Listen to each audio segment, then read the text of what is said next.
ऐसा एक भी अपराध इस बिहार में नहीं है और ना कोई साहस कर सकता है कि ऑर्गेनाइज्ड होके क्राइम करे, सत्ता उसको संरक्षित करे, ऐसा बिल्कुल नहीं है। अपराधियों में खौफ कम कैसे हो गया है, यह जंगल राज की लोग संज्ञा दे रहे हैं। 99.9% जो मामले हो रहे हैं वो पर्सनल वैमनस्य के कारण हो रहे हैं। नवादा की घटना है, वो जमीन के विवाद के कारण। लगातार कहीं घर में घुस के गोली मार दिया जा रहा है, कहीं सैलून में घटना घट जा रही है।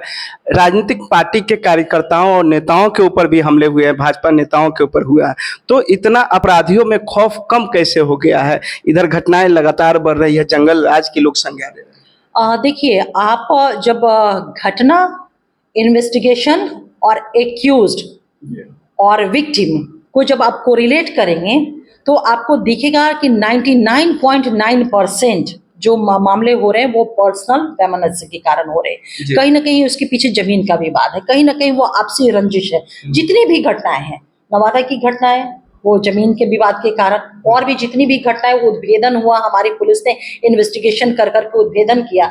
आप बता दीजिए, एक भी ऐसा अपराध बता दीजिए जो कहीं संगठित जैसी चीजें दिखे, सत्ता द्वारा संपोषित, सत्ता द्वारा रक्षित। ऐसा एक भी अपराध इस बिहार में नहीं है और ना कोई साहस कर सकता है कि ऑर्गेनाइज्ड होके क्राइम करे, सत्ता उसको संरक्षित करे, ऐसा बिल्कुल नहीं है। घटनाएं जो भी घटित हो रही हैं वो निश्चित रूप से सरकार के लिए चिंता का विषय होता है और चुनौती भी होती है। और यही कारण है कि जो घटनाएं, चाहे जिस कारण से भी, पर्सनल इश्यूज के कारण ही मैक्सिमम घटनाएं कारित हो रही हैं, लेकिन वो हमारे लिए चुनौती है। और यही कहीं पुलिसिंग कमजोर पड़ती है तभी इस तरह नहीं, पुलिसिंग कमजोर होती तो फिर इंक्वायरी, इन्वेस्टिगेशन, गिरफ्तारी, सजा को सुनिश्चित कराना ये नहीं हो पाता। ये भी पुलिसिंग का ही काम है जुडिशरी के साथ साथ। तो यहाँ पे आप देखेंगे कि हम लोगों की इच्छा शक्ति कितनी मजबूत है क्राइम पे अंकुश लगाने के लिए। और होता क्या है कि जब आप अपराधियों को या अपराध को नियंत्रित करते हैं, अंकुश लगाते हैं, इसी को तो कहते हैं कानून का राज। आप एक छोटा सा एग्जांपल मैं देती हूँ। अमेरिका के पूर्व राष्ट्रपति, आपने देखा कि किस तरह से उनके ऊपर हमले हुए। बहुत सम्राट देश का, विश्व का कहा जाए बहुत ही संपन्न वो स्टेट है, अपराध वहां भी हुआ, इमीडिएट गिरफ्तारी हुई, जिसने उनके ऊपर हमला किया उसको पकड़ा गया। इसी को कहते हैं अपराध पे अंकुश लगाना, अपराधियों को नियंत्रित करना। और ये हमारी सरकार जो नीतीश कुमार जी के लीडरशिप में एनडीए की है, पूरी तरह से अपराध और अपराधियों पे अंकुश लगाना वो जानती है और लगा भी रही है।